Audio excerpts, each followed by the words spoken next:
మన దేశంలో చట్టాలకు కోర్టు తీర్పులకు జడ్జిల ఆలోచనలకు సూడోకు టెస్ట్ పెట్టిందో మహిళ. అది కూడా ఇట్లాంటి షాకింగ్ సూడోకు కాదు. ఏ చట్టంలో రాయనిది రాయలేనిది కేవలం న్యాయమూర్తులు తమ విచక్షణతోనే తీర్పులు చెప్పారు. మరి మీరైతే ఎలాంటి తీర్పు చెబుతారు? అసలు ఈ కేసే చాలా వెరైటీ కేసు. ఈ కేసులో ఓ బర్రెను ఎక్కడ కట్టిందనేది చూస్తారా, ఈనింది ఎక్కడ అని వెతుకుతారా? ఇదే ఆ మహిళ పెట్టిన సూడోకు చిక్కుముడి. మరి ఈ వెరైటీ కేసు ఏంటో డీటెయిల్డ్గా చూద్దాం. ఓ మహిళకు రాజు కురియన్ అనే వ్యక్తితో 1989లో పెళ్ళయింది. వీళ్ళుండేది అలప్పొలాలో. ఈ రాజుకు సదరు మహిళకు 1991లో కూతురు పుట్టింది. అయితే ఆ తర్వాత ఆ సదరు మహిళకు భర్త రాజుకు గొడవలు మొదలయ్యాయి. ఎందుకంటే తమ దూర బంధువైన ఇవాన్ రత్నం అనే వ్యక్తితో అక్రమ బంధం పెట్టుకుంది. భర్త జాబుకు వెళ్ళగానే ఆ మహిళ తన ప్రియుడు రత్నంతో ఎంజాయ్ చేసేది. ఈ విషయం కాస్త భర్త రాజుకు తెలిసింది. ఆ రత్నంగాడిని గాని ఇంటికి రానిస్తే తాను ఊరుకోనన్నాడు. పెద్దల దగ్గర పంచాయతీ కూడా పెట్టాడు. ఆ పంచాయతీలో తాను పద్ధతిగా ఉంటానని చెప్పింది. కానీ పద్ధతిగా ఉండలేదు సరికదా. ఆమె ప్రియుడి దగ్గరికి వెళ్ళి ఎంజాయ్ చేసేది. సాయంత్రం వరకు ప్రియుడితో అతని ఇంట్లోనే ఉండేది. ఈ విషయంపై గొడవలు జరుగుతూనే ఉన్నాయి. అలా 10 ఏళ్ల తర్వాత అంటే 2001లో ఓ కొడుకు పుట్టాడు. అతనికి మెలాన్ జోసెఫ్ అని పేరు పెట్టాడు తండ్రి రాజు. అయితే ప్రియుడు రత్నన్ను విడిచి ఉండలేక ఇటు మొగుడుకు విడాకులు ఇవ్వలేక రహస్యంగా అక్రమందం కొనసాగించింది. అయితే ఓసారి తన భార్యను వెంబడించిన భర్త రాజు రెడ్ హ్యాండెడ్గా పట్టుకున్నాడు. ఆమె ప్రియుడు రత్నంతో ఏకాంతంగా గడుపుతున్న ఆమెను బయటకు పిలిచి కొట్టాడు. అంతే, ప్రియుడి సపోర్ట్తో భర్త మీద గొడవకు దిగింది. ఇంకేముంది, తనకు భార్య వద్దన్నాడు రాజు. ఇటు భార్య కూడా నువ్వు కూడా నాకేం అక్కర్లేదని చెప్పింది. ఆ తర్వాత 2003లో విడాకులకు అప్లై చేశారు. అయితే ఇద్దరు పిల్లలని కూడా తనతోటే ఉంచుకుంది ఆ మహిళ.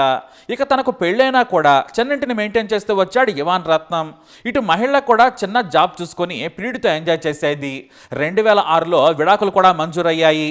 అయితే తన కొడుకు కోసం బర్త్ సర్టిఫికేట్ కోసం మున్సిపల్ ఆఫీస్లో అప్లై చేసింది ఆ మహిళ. అయితే ఆమె ఇచ్చిన ప్రూఫ్స్లో భర్త పేరు రాజు అని ఉంది. కానీ కొడుకు తండ్రి పేరు స్థానంలో ఇవాన్ రత్నం అని రాసింది. ఇదేంటి అని అధికారులు అడిగారు. చూడమ్మా, తప్పు రాసావేమో సరిదిద్దమన్నారు. లేదు, నేను కరెక్ట్గానే రాశాను. నా పాత మొగుడి పేరు రాజు, నా ప్రియుడి పేరు రత్నం. నా ప్రియుడి పేరు తండ్రి స్థానంలో రాయాలని కోరింది. అతనికే పుట్టాడని తల్లిగా నేను చెబుతున్నానంది. నా లవర్ పేరు రాయమని డిమాండ్ చేసింది. అలా రాయడం కుదరదని ఆమె అప్లికేషన్ రిజెక్ట్ చేశారు అధికారులు. అంతేకాదు, ఆమె కొడుకు బర్త్ సర్టిఫికేట్ను లీగల్ సమస్యల లిస్టులో చేర్చారు. దీంతో ఆమె స్థానిక మున్సిపల్ కోర్టులో ఫిర్యాదు చేసింది. నా కొడుకు పుట్టినప్పుడు భర్త రాజే, కానీ రత్నానికే నా కొడుకు పుట్టాడు. నేను నా భర్తతో శృంగారంలో పాల్గొనలేదు. ప్రియుడితోనే కలిసిన తర్వాత నా కొడుకు పుట్టాడు. కాబట్టి రత్నం పేరును తండ్రిగా రాయాలని కోరింది ఆ మహిళ. దీంతో విచారణ జరిపిన స్థానిక కోర్టు సంచలన తీర్పునిచ్చింది. అక్రమ బంధం వల్ల పుట్టిన కొడుక్కి మహిళ ప్రియుడికి DNA పరీక్షలు చేయాలని ఆదేశించింది న్యాయస్థానం. దీంతో మహిళ ప్రియుడు రత్నం షాక్ అయిపోయాడు.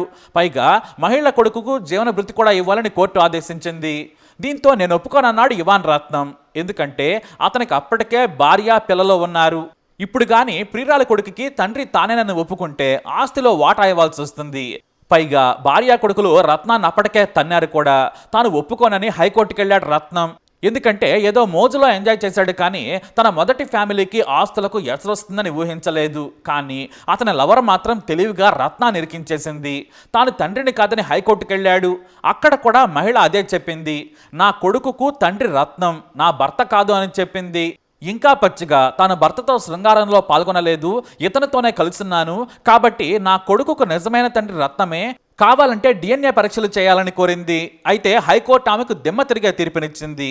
నువ్వు నీ ప్రియుడితో కలిసిన్నప్పుడు కొడుకు పుట్టాడని చెబుతున్నావు. అదే నిజమైతే నువ్వు ఆ సమయంలో భర్తతో కలిసి లేనని సాక్ష్యాలు చూపించమన్నది కేరళ హైకోర్టు. కానీ ఆమె దగ్గర ఎలాంటి ఆధారాలు లేవు. ఎందుకంటే భర్తతో కలిసి ఉంటూనే లవర్తో ఎంజాయ్ చేసింది. అంతేకాదు, చట్ట ప్రకారం విడాకులు పొందిన 280 రోజుల లోపు కలిసుంటే పుట్టిన సంతానానికి భర్తే తండ్రి అవుతాడని చెప్పింది న్యాయస్థానం. దీంతో ప్రియుడు రత్నం ఊపిరి పీల్చుకున్నాడు. ఎందుకంటే తనకే పుట్టినా కూడా భర్తతో కలిసినప్పుడు కొడుకు పుట్టాడు కాబట్టి ఆ కొడుకు తన అకౌంట్లో పడలేదని. కానీ ఆ మహిళ కొడుకు జోసెఫ్ కోర్టులో కేసేసి రత్నానికి షాక్ ఇచ్చాడు. నాకు నా తల్లి లవరే జీవన భృతి ఇవ్వాలని పిటిషన్ వేశాడు. ఎందుకంటే కింది కోర్టు భృతి ఇవ్వమన్నది కాబట్టి. ఏదో సరదాకెళ్ళి అందంగా ఉందని టచ్ చేస్తే తన కొంపకే ఎర్తి పెట్టిందని రత్నం వాపోయాడు. ఇప్పుడు ఆమె కొడుకు కూడా కేసు వేసి భృతి ఇవ్వమంటున్నాడు. హైకోర్టు ఈసారి రత్నానికి షాక్ ఇచ్చింది. ఆ కొడుకు లీగల్ తండ్రి ఎవరు, ఇల్లీగల్ తండ్రి ఎవరనేది ఆ తర్వాత విషయం. ముందు ఆ కొడుకుకు న్యాయం చేయాల్సిన బాధ్యత ఇల్లీగల్ తండ్రి అయిన జెనెటిక్ ఫాదర్ రత్నందే, కాబట్టి మృతి చెల్లించాల్సిందే అని చెప్పింది న్యాయస్థానం. నువ్వు చేసిన తప్పుకు బాధ్యత తీసుకోవాలని హైకోర్టు తీర్పునిచ్చింది. అయితే డిఎన్ఏ పరీక్షలను మాత్రం హైకోర్టు తోసిపుచ్చింది. జెనెటిక్ తండ్రి అనుమతి లేకుండా తాము పరీక్షలు చేయాలని ఆదేశించమని తేల్చింది. అంతిమంగా తాళి కట్టిన రాజే ఆ కొడుకు తండ్రి, రత్నం మాత్రం కాదు. కాకపోతే ఆ కొడుకు మృతి విషయంలో రత్నం చెల్లించాల్సిందే. ఆ కొడుకు హక్కులను తాము కాలరాయలేము, అడ్డుకోలేమని చెప్పింది హైకోర్టు. ఇక చేసేది లేక ఆ మహిళ ప్రియుడు సుప్రీంకోర్టుకు వెళ్ళాడు. తాను తండ్రిని కాదు, జోసెఫ్కు మృతి ఇవ్వలేనని న్యాయం చేయాలని కోరాడు రత్నం.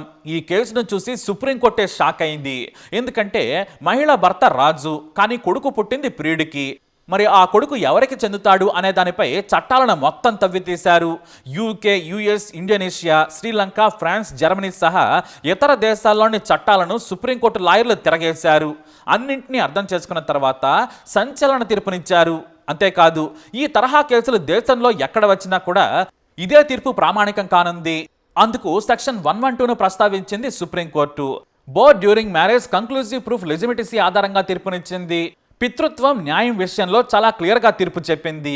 పెళ్ళై భార్యాభర్తలు లీగల్గా కలిసి ఉంటున్నప్పుడు పుట్టిన బిడ్డకు తండ్రే భర్త అవుతాడు. ఆమె వేరే వ్యక్తితో అక్రమంబంధం పెట్టుకుని కన్నా కూడా, అంటే బయోలాజికల్ ఫాదర్ ఎవరైనా కావచ్చు, భర్తతో కలిసి ఉంటుంది కాబట్టి ఆమె భర్తే లీగల్గా తండ్రి. ఇదే అంతిమ తీర్పని న్యాయమూర్తి జస్టిస్ కాంత్ తెలియజేశారు.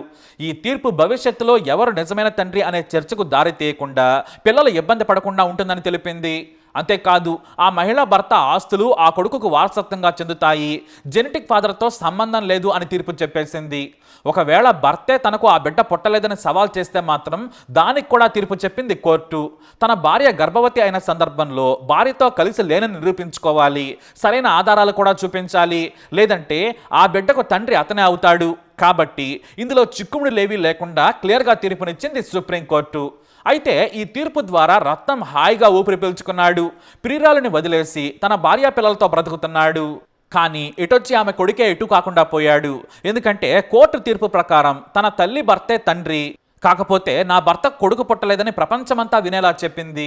అలా అతని జీవితం నాశనమైంది. కానీ తండ్రి కాకపోయినా కూడా లీగల్గా ఆస్తులకు మాత్రం తన తల్లి భర్తే తండ్రి అయ్యాడు. అతని ఆస్తులకు వారసుడయ్యాడు. కాకపోతే ఇక్కడ గొప్పవాడు రాజు. ఏనాడు కూడా తన కొడుకును కాదనుకోలేదు. అతని మంచితనానికి మనం సెల్యూట్ చేయాల్సిందే. భార్య గలీజ్ పని చేసిన పిల్లల విషయంలో జాగ్రత్తగా ఉన్నాడు రాజు. కానీ ఆ మహిళా రత్నమే చండాలం చేసి దేశ న్యాయ వ్యవస్థకు సవాల్ విసిరారు. అయితే తన తండ్రి ఎవరో తెలుసుకునే హక్కు తనకు లేదా అని ప్రశ్నించిన ఆ కొడుకుకు మాత్రం సరైన తీర్పు రాలేదు. ఇదే ఇక్కడ మరో సవాల్. మరి మీరేం తీర్పునిస్తారు? ఖచ్చితంగా మీ అభిప్రాయాన్ని కామెంట్ ద్వారా తెలియజేయండి. ఈ వీడియో అప్డేట్స్ కోసం మై ఛానల్ ఫాలో అవ్వండి. అలాగే తప్పకుండా సబ్స్క్రైబ్ చేసుకోండి.